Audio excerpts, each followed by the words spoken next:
Okay, this is our video Mishnah study for the next 3 days. We have what's called the 3-day Yom Tov, really 2 days of Yom Tov followed by Shabbos. So today we'll study two Mishnahs, just a little bit extra for the 3 days. And the second Mishnah we'll study, very fittingly, is found in the Haggadah. I didn't even time it that way, but perhaps it is Bashert. It is meant to be, as we'll see. So that'll be a nice lead into Pesach. But the yard sites for the next 3 days. So first of all, for tonight, the first day of Pesach, Fred Dubois, Jack Eiler, Edith Goldstein, Jerry Katz, and Charles Rubens. For the second day of Pesach, Morris Edelman, Sandra Bach, Marietta Cohn, Molly Daniels, Harry Estrin, Fanny Gilbert, Clara Levine, Hillel Littman, Cecilia Robinson, Jeffrey Rubin, and Ethel Whitmar. And for Shabbos, David Ernstein, Joseph Hartman, Marcus Kaplan, Pearl Kreichman, Israel Plutsky, Nathan Price, Betty Rosen, Chaya Schumann, and Abe Zitron. May their memories be for a blessing. So we'll do the fourth Mishnah in Tractate Brachot in the first chapter, and the text of the Mishnah will be in the first comment below, the link to Sefaria, the website, with the text. In the morning, in Shema, we don't just say the Shema, we surround it with blessings, rabbinically composed blessings. And in the morning, there are two blessings before the Shema and one long one after it. In the morning, there are also two blessings before, but this time two after instead of one. Now, why the Mishnah doesn't say why there are two blessings after the Shema in the night and only one after it in the morning. Some say it's because in the nighttime you need a little bit of extra blessing, a little extra protection to get you through the long and dark night, which also serves sort of poignantly metaphorically. Okay, but achas arucha achas katsara. So there's one lengthy blessing and one brief blessing. Okay, so that is referring to the two blessings following the evening Shema. One is long and one is short. Okay, makom shamru laharich eno rashai lakatser. In a place where the sages said to make a lengthy one, you can't make it brief. Lakatser eno rashai laharich. Where they said it should be brief, you can't make it lengthy.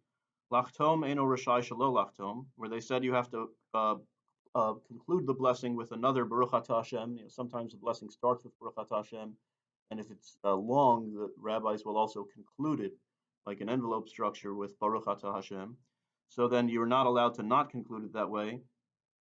Lachtom eino rashai shelo lachtom, shelo lachtom eino rashai lachtom. But where the rabbis did not conclude a blessing with another Baruch Atah Hashem, you can't throw one in yourself. So what this basically all means is that when the rabbis compose blessings a certain way, you have to maintain that basic structure. So this also incidentally shows that in olden times you were allowed to play around apparently with the blessings the rabbis composed a little bit.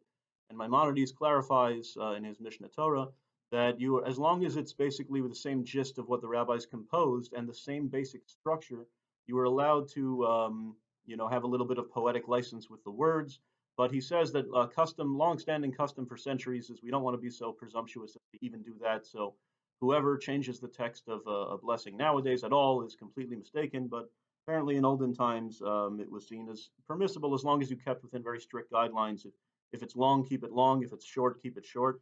If it starts and ends with a blessing, keep it that way. If it doesn't end with a blessing, don't throw in a new one. Okay. Now notice that so the Shema in the morning has two blessings before, one after. The Shema at night has two before and two after. That's a total of 7. And the commentaries say that corresponds to a verse in Tehillim in Psalms. Shiva bayom hilalticha, I shall praise you 7 times a day. So see, everything is sort of nice and thought out. Okay.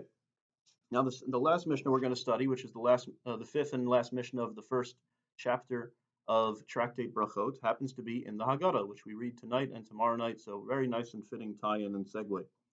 And what does it say? Mazkirin Yitzias Mitzrayim Balelos.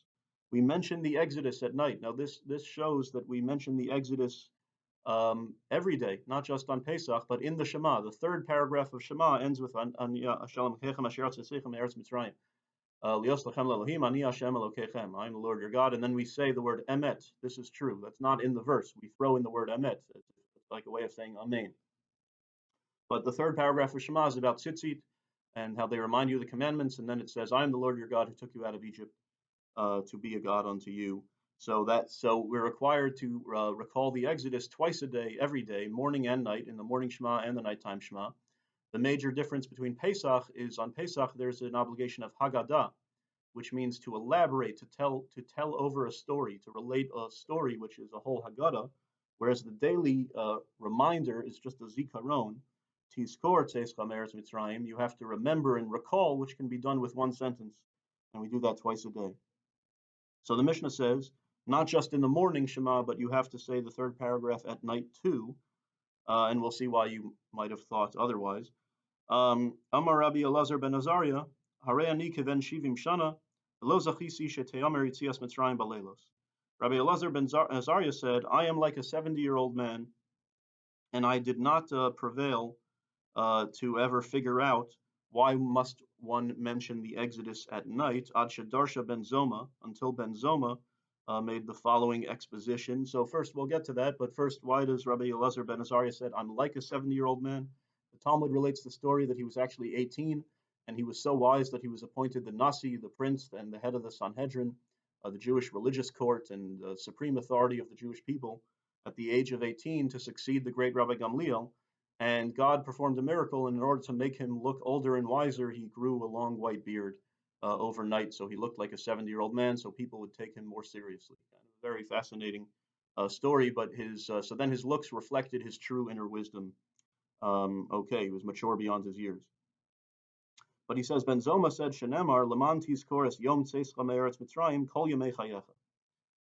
It says in a different verse, that's not in the Shema, that's in Deuteronomy, but that's why we say the third part of the Shema, so that you may remember the day when you came out of Egypt all the days of your life. That's in the Haggadah, mentioned in the Haggadah too. So we see all the days of your life. I would have thought it just means during the daytime, so I'll say it in the morning time Shema. But Yemei Chayecha Hayamim, it says the days of your life, that means the day. But Kol Yemei Chayecha, you see how careful the rabbis were with text, all the days of your life, that extra word all, halelos. That comes to include the night, meaning every part of the day, both day and night. So you have to remember the Exodus twice a day. Okay. But the sages say, Yemei chayecha ha'olam hazeh, kol lahavi limosa Mashiach. The word days of your life refers to this world. So days already would sort of imply both the day and nighttime, because it's days in plural, and perhaps that already includes every part of the day. But the word kol, all the days of your life, means in the grand historical sweep of things, even when the Messiah comes, we will still be required to remember the Exodus.